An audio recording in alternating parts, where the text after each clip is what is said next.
우리 함께 하나님의 말씀 이사야 14장 12절부터 14절에 있는 말씀을 함께 읽도록 하겠습니다. 이사야 14장 12절부터 14절의 말씀입니다. 우리 함께 읽겠습니다. 시작.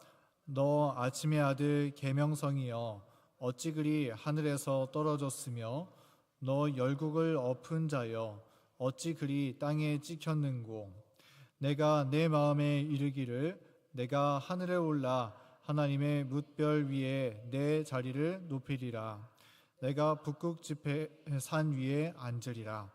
가장 높은 구름에 올라가 지극히 높은 이와 같아지리라 하는도다. 아멘. 네, 성도 여러분 3일간 평안하셨습니까? 네, 이 화요일 저녁 예배에 오신 여러분들을 진심으로 환영합니다. 또 온라인을 통해서 이 화요일 예배에 참석하시는 모든 분들에게 하나님의 동일한 은혜와 축복이 함께하기를 간절히 바랍니다.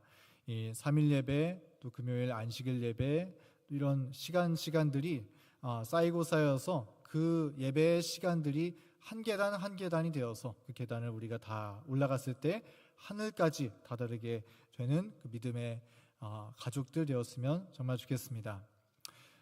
저희가 오늘 함께 살펴볼 말씀은 이사야 14장에 기록되어 있는 말씀을 중심으로 자리 빼앗기 전쟁이라는 제목으로 함께 말씀의 은혜를 나누어 보고자 합니다. 여러분 어렸을 때 자리 빼앗기 게임 혹시 해보신 적 있으신가요?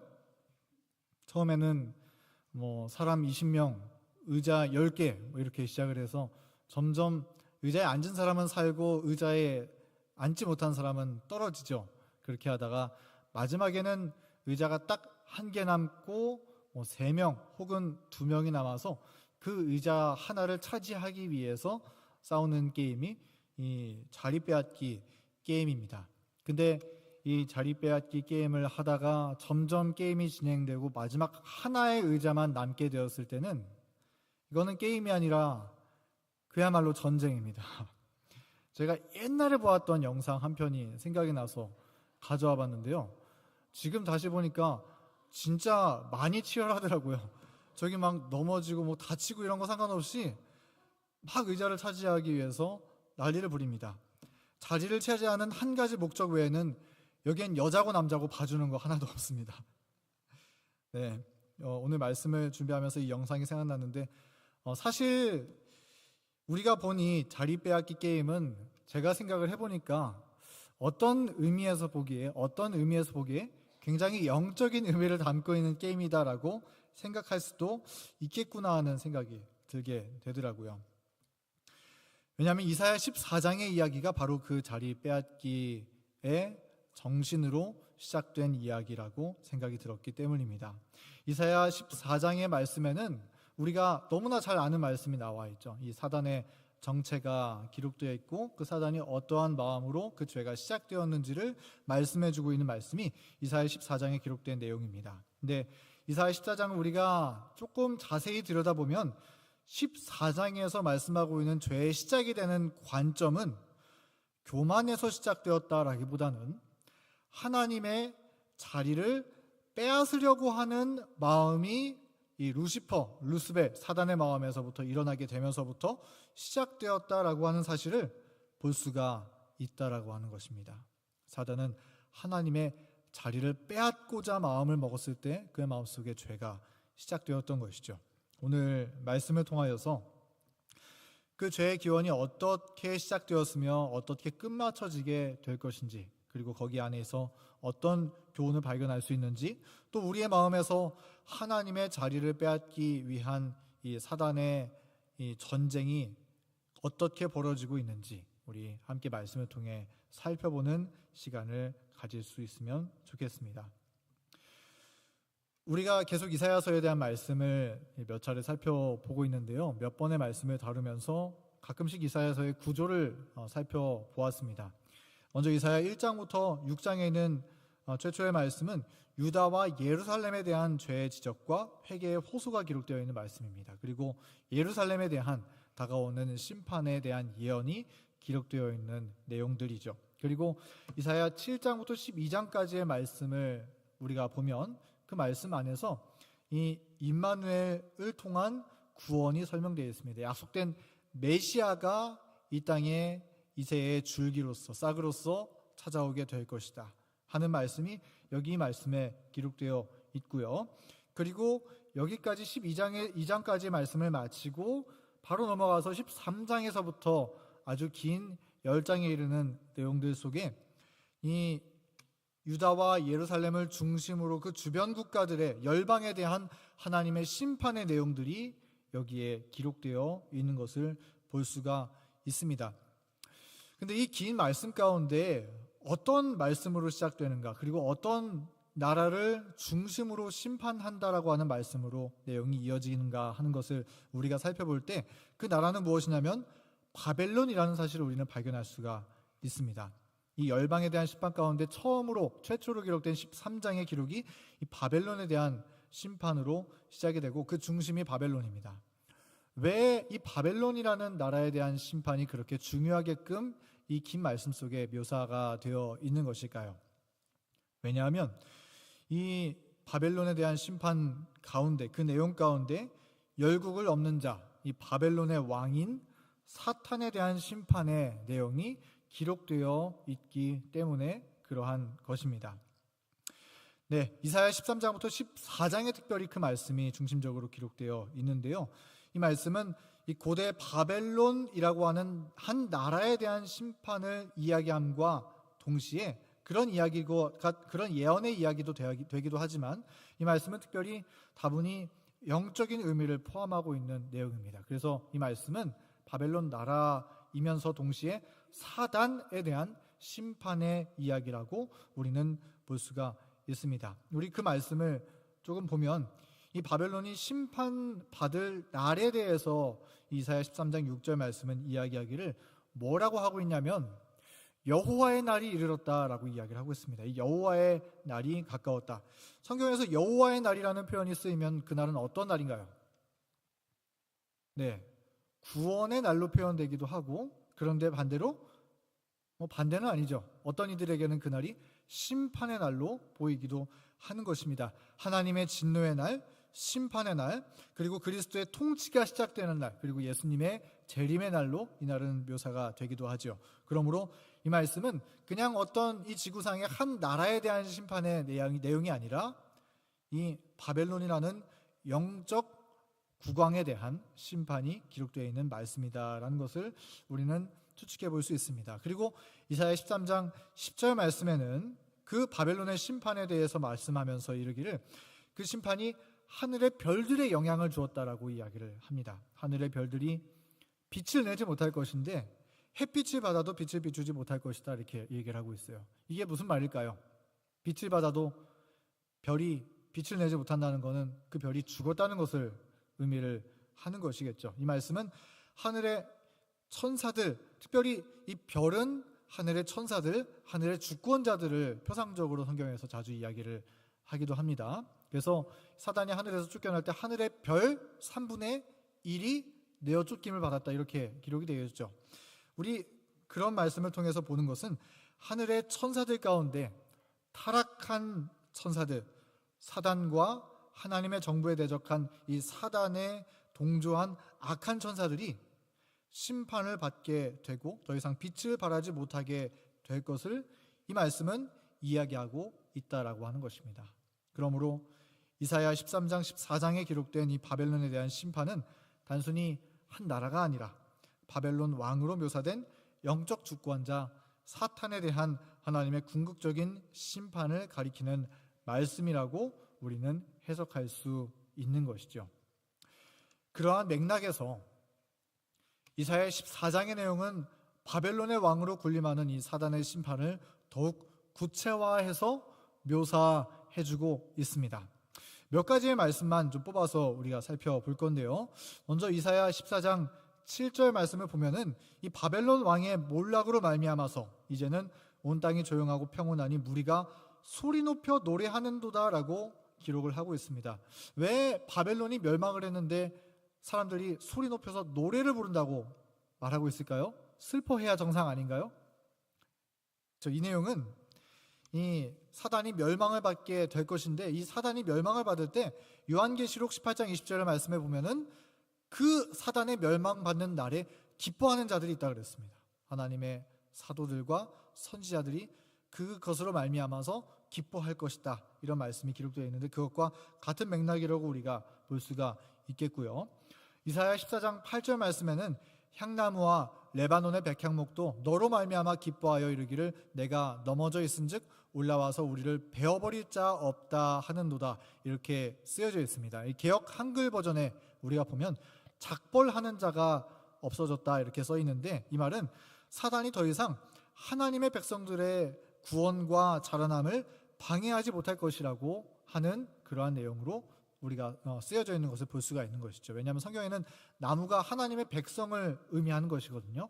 근데 사단이 무작위로 그 나무를 막 베고 해하고 그랬습니다. 근데 그렇게 하나님의 백성을 괴롭히는 사단이 더 이상 이 지구상에 있지 않을 것이다 하는 그런 사단의 멸망에 대한 예언의 내용이고요. 우리 10절은 건너뛰고 11절에 보면은 여기 이렇게 써 있으면 내 영화가 스올에 떨어졌으며 내 비파 소리까지로다. 구더기가 내 아래에 깔리며 지렁이가 너를 덮었도다. 이 말씀은 무엇이냐면 이 스올에서 사단이 있을 곳이 스올인데, 근데 이곳에서 비유로 말씀하는 겁니다. 좀 징그러울 수도 있어요. 이 사단이 눕는 침대는 구더기들이며, 그리고 사단이 덮는 이불은 지렁이들일 것이다, 이렇게 성경의 묘사를 아주 실감나게 사단의 몰락과 그다음에 멸망을 묘사하고 있는 그러한 말씀으로 우리가 볼 수 있는 것입니다. 그리고 이러한 이사야 14장, 이 바벨론의 왕으로 자처하였던, 군림하였던 이 사단이 어떤 존재였는가라고 하는 그 정체가 밝혀지는 말씀이 나타나게 되는데요. 그것이 바로 우리가 너무나도 잘 알고 있는, 우리 성경 공부할 때 이 말씀을 꼭 살펴보죠. 이사야 14장 12절부터 14절에 기록된 이 말씀입니다. 우리가 처음에 시작하면서 읽었지만 다시 한번 이 말씀을 살펴보도록 하겠습니다. 여기에는 사단을 가리켜서 이렇게 말씀합니다. 너 아침의 아들 계명성이여, 어찌 그리 하늘에서 떨어졌으며 너 얼굴을 엎은 자여 어찌 그리 땅에 찍혔는고. 내가 내 마음에 이르기를 내가 하늘에 올라 하나님의 뭇별 위에 내 자리를 높이리라. 내가 북극 지폐의 산 위에 앉으리라. 가장 높은 구름에 올라가 지극히 높은 이와 같아지리라 하는도다. 이러한 말씀으로 사단에 대한 내용이 기록되어 있는 것을 볼 수가 있습니다. 여기에 사단의 정체가 밝혀져 있죠. 사단을 가리켜서 뭐라고 부릅니까? 너 아침의 아들 계명성이요, 이렇게 부릅니다. 계명성이요. 근데 여기에 있는 계명성이라는 말씀이 무슨 의미인가 하니까 원어를 볼 때 이것이 루스벨이라고 우리가 흔히들 부르죠. 근데 루시퍼라고 하는 용어로 쓰여졌다라고 합니다. 라틴어로 루시퍼라고 하는데요. 루시퍼는 무엇이냐면은 그 뜻은 빛을 가진 사람, 라이트 베어러라고 하는데, 빛을 가진 사람 혹은 빛을 전달하는 사람, 빛을 나르는 사람이라고 하는 의미를 가지고 있는 말이라고 합니다. 네, 빛을 가진 자, 또 빛을 나르는 자, 어떤가요? 빛을 가지고 빛을 나르는 자라고 하는 말을 들으면 좋은 표현인 것 같나요? 나쁜 표현인 것 같나요? 엄청나게 좋은 표현인 것 같죠? 네, 하나님의 빛을 가졌고 나르는 존재였다라고 하는 그런 의미인 것입니다. 이건 좋은 표현이죠. 그래서 이 루시퍼는 최초에 하늘에서 하나님의 빛을 수호하고 나르는 최고의 영에 있는 직분을 감당했던 최고의 천사였다라고 하는 것을 이 말씀은 나타내 주고 있는 것입니다. 그러나 이 빛을 나르고 있었는데 후에는 그의 마음에 이르러오는 이 시기심과 교만심으로 말미암아서 빛을 나르는데 잘못된 빛을 나르는 일에 이 사단이 빠져 들어가기 시작했죠. 그리고 그것이 바로 죄의 시작이 된 것입니다. 이 루시퍼는 어떤 빛을 날랐고 어떤 빛을 가지고 있었다고 성경은 말씀하고 있을까요? 우리 에스겔 28장 12절부터 14절의 말씀에 특별히 사단에 대한 또 다른 묘사가 기록되어 있는데요. 14절에 보면 또한 사단은 이렇게 말씀하고 있습니다. 너는 기름 부음을 받고 지키는 그룹임이여 라고 말씀하고 있습니다. 여기에 보니까 사단은 천사이긴 천사인데 어떤 천사라고 말하고 있냐면 그룹 천사라고 이야기를 하고 있습니다. 그룹 천사가 어떤 천사이죠? 우리 에스겔서의 묘사를 보면은 하나님의 보좌를 둘러싸고 지키는 이들을 그룹 천사라고 이야기를 합니다. 그리고 우리가 하나님의 지성소 안에 들어가 보았을 때 하나님의 법궤가 있고 그 안에 하나님의 율법이 있고 그것을 덮고 있는 뚜껑이 있는데 그것이 무엇이죠?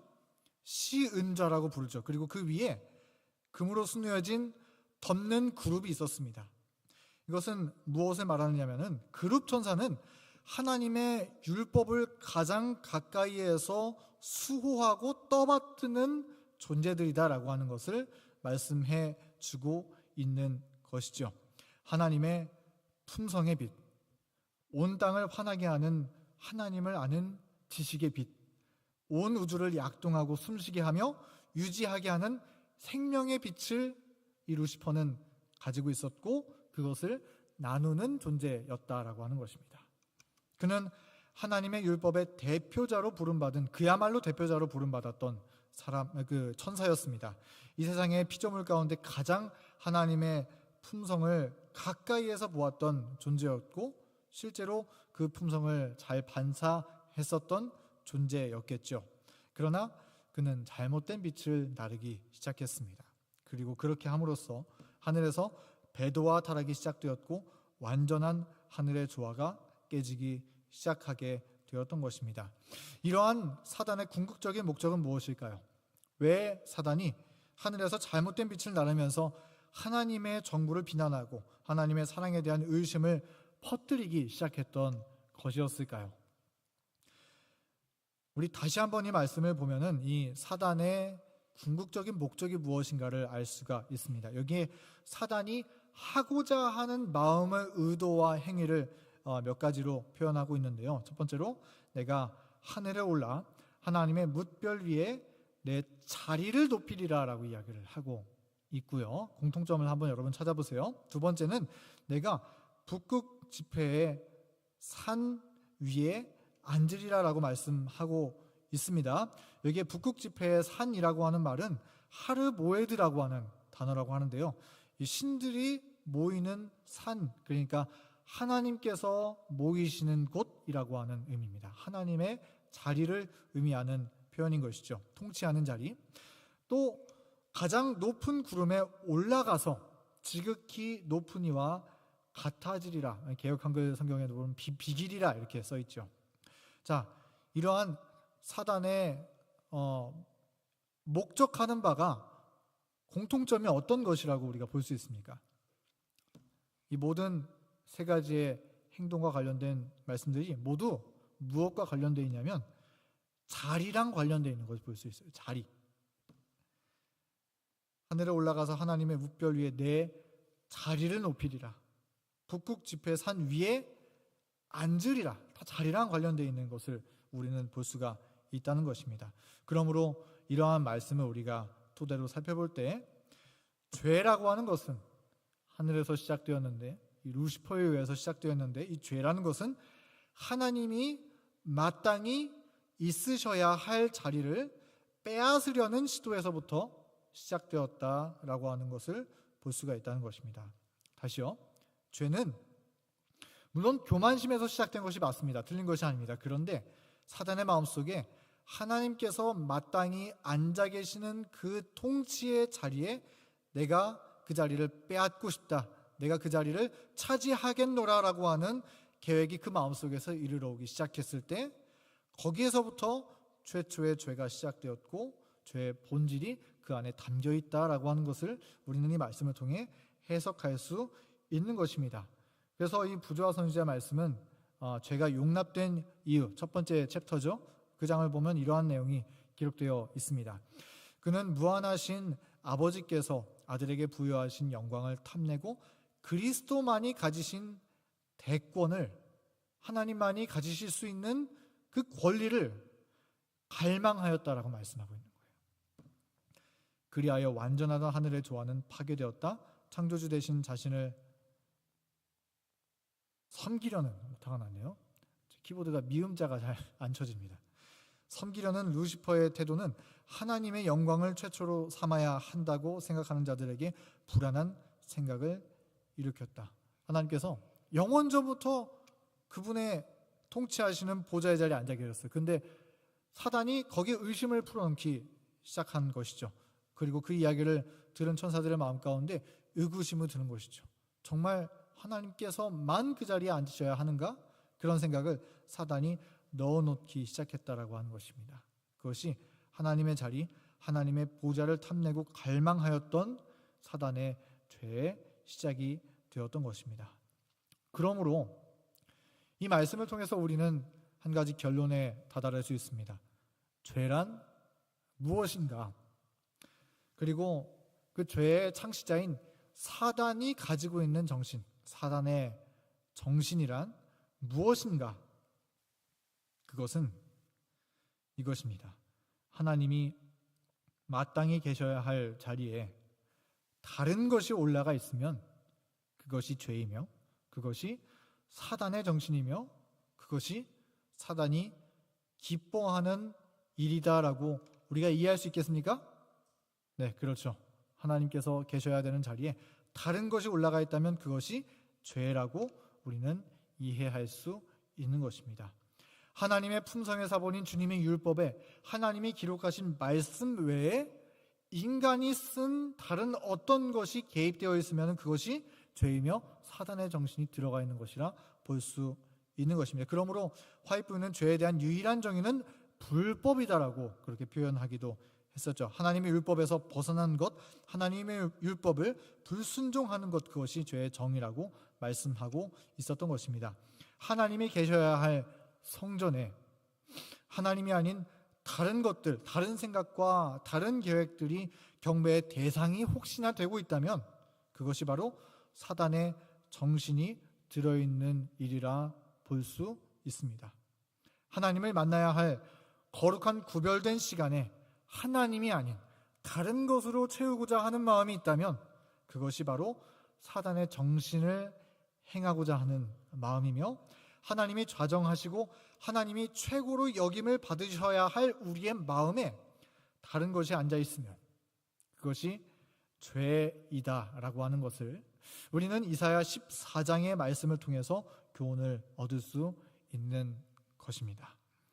여러분, 오늘 말씀을 살펴보고 또 우리의 삶을 되돌아보면서, 우리의 신앙과 우리의 예배를 되돌아보면서 하나님이 마땅히 계셔야 할 자리에 하나님이 잘 계신지, 혹 다른 것이 들어서 있지는 않은지 우리 마음을 잘 점검해보고 주님을 우리 마음에 다시금 최고의 자리에 모시는, 그분을 제일의 우선순위요 내 마음의 전부로서 여기는 그러한 심령의 성령께서 일으켜주시는 변화를 경험하는 저와 여러분 되기를 간절히 소원합니다. 그래서 오늘로부터 영원히 우리의 마음의 자리에 다른 것이 앉아있는 것이 아니라 오직 우리 하나님께서 앉으시도록 주님에게만 자리를 내어드리는 그러한 결심으로 다시금 출발하는 저와 여러분 되기를 간절히 소망합니다. 사단은 지금도 하나님이 앉으셔야 할 자리를 빼앗으려고 불철주야 일하고 있습니다. 사단은 졸지도 않고 일하고 있어요. 그 자리가 어디입니까? 내 마음의 자리를 사단은 차지하기 위해서 지금도 열심히 일하고 있다라고 하는 사실입니다.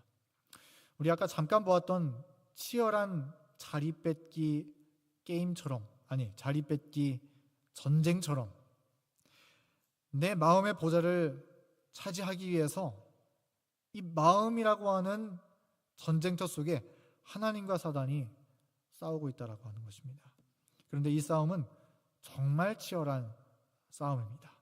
싸움이라기보다는 전쟁이라 부를 수 있는 치열한 전투 속에 우리의 마음을 차지하기 위한 하늘 존재들의 싸움이 나타나고 있는 것입니다. 사단은 우리 마음에 자정하실 하나님을 그 자리에서 끌어내리고 자신이 그 자리를 차지하기 위해서 우리의 삶을 흔들어 놓습니다. 그리고 그러한 말씀이 성경에 기록되어 있는데 성경에 가장 처음으로 기록된 책인 이 욥기에 쓰인 내용이 바로 그러한 진실을 담고 있는 것입니다. 우리 욥기 1장 말씀을 살펴보면은 우리 인생에 왜 이렇게 흔들림이 많고 고난이 많이 찾아오는가라고 하는 그 원인이 무엇인지에 대해서 우리는 한 가지 키를 발견할 수 있는 것입니다. 자, 여기 욥기 1장 말씀 우리가 다 읽지는 않고 좀 요약해서 말씀을 드리겠습니다. 하나님이 먼저 이 하늘에 모인 자리에 사단도 거기에 껴 있게 되었죠. 근데 하나님이 말씀하십니다. 사단아, 내가 욥이라는 사람을 보았느냐? 그처럼 신실한 사람이 없다. 하나님께서 이렇게 말씀하십니다. 그러니까 사단이 뭐라고 얘기해요? 여기 쓰여 있는 말씀에 욥이 어찌 까닭없이 하나님을 경외하리이까? 주께서 그와 그의 집과 그의 모든 소유물을 울타리로 두르시고 축복을 쏟아 부어주셨기 때문에 그 가진 것으로 말미암아 하나님을 경외하는 것 아닙니까? 이렇게 사단이 이상한 소리를 하기 시작을 합니다. 사단의 대답이 무슨 의미를 가지고 있는 거예요? 욥이 겉으로 보기에는 신실해 보이지만 그 마음의 보좌의 자리에는 누가 차지하고 있는 것이다? 내가, 사단이 그 마음의 주인이다라고 하는 것을 주장하고 있는 거예요. 그렇게 주장하고 있는 것입니다. 그러니까 욥도 하나님 거가 아니라 내 겁니다라고 얘기를 하고 있는 거예요. 이 세상 사람들 다 사단의 편인 것처럼, 다 내 건 것처럼 이 신실해 보이는 욥까지도 사실은 내 겁니다라고 주장을 하고 있는 것입니다. 그러면서 이렇게 얘기를 해요. 이제 주의 손을 펴서 그의 모든 소유물을 치소서. 욥의 인생에 고난을 한번 줘보라고 얘기를 하고 있는 것입니다. 그러면 욥의 마음에 무엇이 있는지 드러나 보일 것입니다. 사단이 이렇게 욥을 사이에 두고 도발을 하고 있는 모습이 이 말씀 가운데 기록되어 있는 것입니다. 자, 그렇게 할 때 하나님께서 어떻게 반응하셨습니까? 주님은 그 고난을 허락하셨습니다. 그 말씀이 18절, 19절 말씀에 기록되어 있습니다. 한 사람이 와서 고하되 주님의 자녀들이 그 맏형의 집에서 식물을 먹으며 포도주를 마시더니 그때 어떤 일이 있었죠? 거친 들에서 대풍이 와서 집 내 모퉁이를 치매. 얼마나 큰 바람이 이르러 왔으면 집 모퉁이를 쳤다고 말을 하고 있겠어요. 그래서 집이 무너지게 되고 그 다음에 자녀들이 다 죽고 재산이 다 날아가게 되고 심지어 아내까지 하나님을 욕하고 떠나가게 됩니다. 욥은 심각한 피부의 병이 걸려서 아픔과 신음 속에 지내게 됩니다. 그의 삶에 이해할 수 없는 심각한 시련의 대풍이 찾아오게 되었던 것입니다. 욥은 아마 이 얘기를 사실은 전혀 몰랐겠죠. 전혀 모르는 상태에서 이러한 시련을 맞게 되었을 것입니다. 하나님, 저에게 이러한 시련이 온 이유가 과연 무엇일까요? 그는 그 사실을 이해하지 못하고 친구들과 끊임없는 논쟁의 이야기를 펼쳐 나가게 되는 것입니다. 여러분, 우리의 인생에도 때때로 대풍이 찾아올 때가 있습니까? 그냥 바람이 아니라 집 내 모퉁이를 치는 거대하고 심한 바람이 우리의 삶에 몰아칠 때가 있습니까? 사단은 우리의 삶에 때때로 대풍을 가져옴으로써 우리의 그 대풍을 가져와서 우리에게 시련을 전해주는데 그 목적은 무엇이냐면 우리 마음에 하나님께서 마땅히 계셔야 될 마음의 자리를 빼앗아서 본인이 그 자리에 앉기 위해서 우리에게 대풍의 시험을 가져오게 된다라고 하는 것입니다. 사단은 마구마구 우리의 삶을 흔들어 놓습니다. 때로는 관계를 통하여, 때로는 우리의 재산을 통하여, 때로는 건강을 통하여, 때로는 우리의 자녀들을 통하여, 때로는 감정의 소용돌이를 통하여 그러한 심한 대풍으로 우리의 믿음을 쓰러뜨리고 우리가 하나님을 유혹하고 하나님께서 우리 마음의 자리에서 내려오시도록 하나님을 내어보내도록 우리가 그러한 선택을 하도록 대풍을 불어오게 하는 것입니다. 그리고 그 빈자리에 자신이 앉고자 하는 것이죠. 그런데 우리는 이러한 때에 욥이 어떻게 했는가 보아야 하는 것입니다. 욥은 어떻게 했습니까?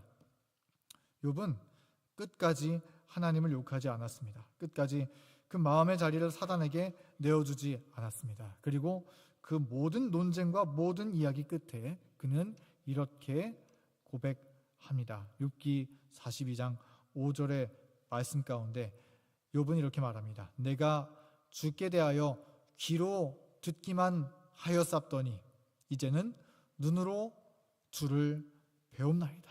이제는 눈으로 주를 배움나이다.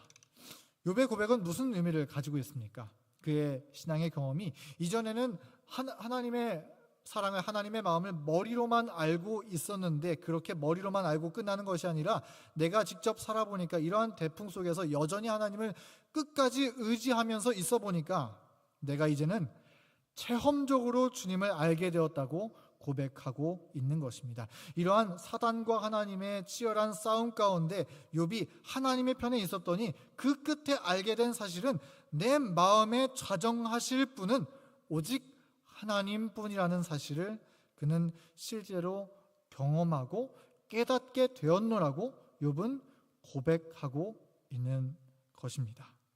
그리고 이러한 욥의 경험은 갈라디아 2장 20절의 바울의 고백과 맞물려 이해할 수 있습니다. 갈라디아 2장 20절 하나님께서 우리의 마음속에 어떻게 좌정하시며 그렇게 할 때 어떠한 일이 일어나는가 이 말씀은 이렇게 말씀하고 있습니다. 다 같이 한번 이 말씀을 읽어보실까요? 갈라디아 2장 20절입니다. 시작. 내가 그리스도와 함께 십자가에 못 박혔나니 그런즉 이제는 내가 산 것이 아니요 오직 내 안에 그리스도께서 사신 것이라. 이제 내가 육체 가운데 사는 것은 나를 사랑하사 나를 위하여 나의 몸을 버리신 하나님의 아들을 믿는 믿음 안에서 사는 것이라. 네, 바울이 뭐라 그래요? 이제는 내가 산 것이 아니라 내가 예수님을 보니까 내가 예수님과 함께 십자가에 못 박히는 체험적 신앙을 하고 나니까 내 안에 오직 그리스도께서 사신 것이라. 내 안에는 내가 사는 게 아니라 예수님께서 사시는 것이다. 예수님의 뜻과 예수님의 품성과 예수님의 삶을 실천하면서 사는 것이다. 하나님을 체험적으로 경험하고 내 마음에 그리스도께서 좌정하시는 함께하는 동행의 삶을 사는 것이다 라고 하는 고백을 하게 되는 것입니다. 이것이 동행의 고백이고 믿음의 고백이었던 것이죠. 여러분, 우리도 이처럼 어떠한 대풍이 불지라도 내 마음에 하나님의 자리를 결코 내어드리지 않는 믿음의 주님의 자녀들 되기를 간절히 소망합니다. 어떤 시험이 나를 흔들고 엎드러뜨리며 씨름하여 엎어치기를 한다 할지라도 내 기도와 내 믿음과 또 하나님을 만나는 시간과 하나님을 경배하는 마음이 흔들리지 않게 되는 믿음의 자손들 되기를 간절히 소망합니다. 그냥 억지로서가 아니라 그리스도의 십자가가 주님의 사랑이 너무나 우리의 마음속에 귀하고 존귀하기 때문에 그러한 살아있는 체험의 신앙 우리 모두 할 수 있으면 정말 좋겠습니다. 그리고 이 모든 문제에 있어서 중요한 거는 우리만 흔들리지 않으면 돼요. 그렇습니까? 우리만 흔들리지 않으면 돼요.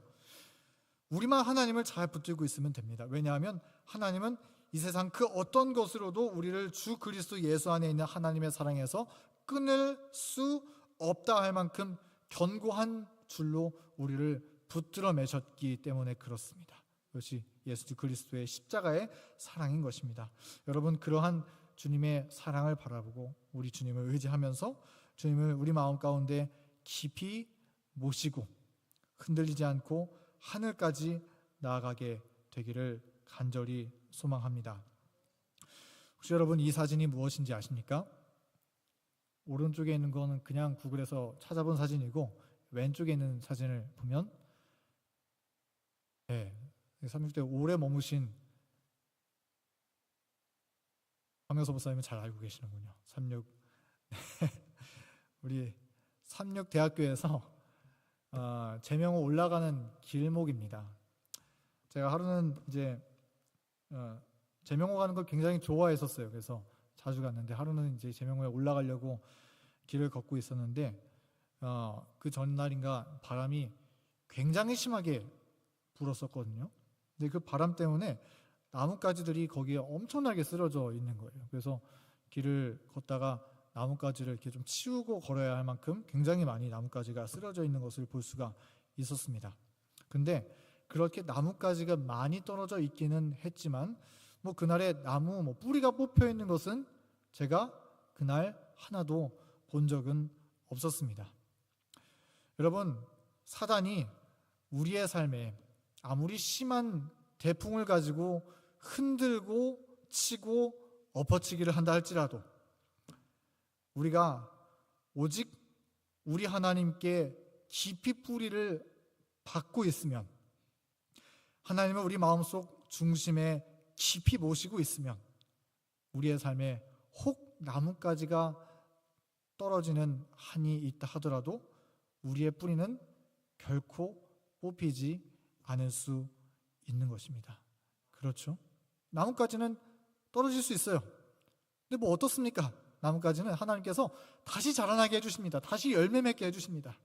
근데 우리가 주님 앞에 뿌리 내린 그 믿음의 뿌리가 안전하다면 우리는 생명 가운데 언제나 거할 수 있는 것입니다. 여러분, 그러한 믿음의 뿌리를 주님 앞에 깊이 내리고 우리 주님께서 우리 마음속에 날마다 언제나 거하실 수 있도록 우리 마음의 저리를 오직 주님 앞에만 내어 드림으로써 오직 하나님께 영광을 돌리고 또 하늘의 기쁨에 참여하게 되는 그러한 영광을 누리는 주님의 소망의 자녀들 되기를 간절히 소망하면서 오늘의 말씀을 마치도록 하겠습니다. 함께 기도할 기도 제목을 나누겠습니다.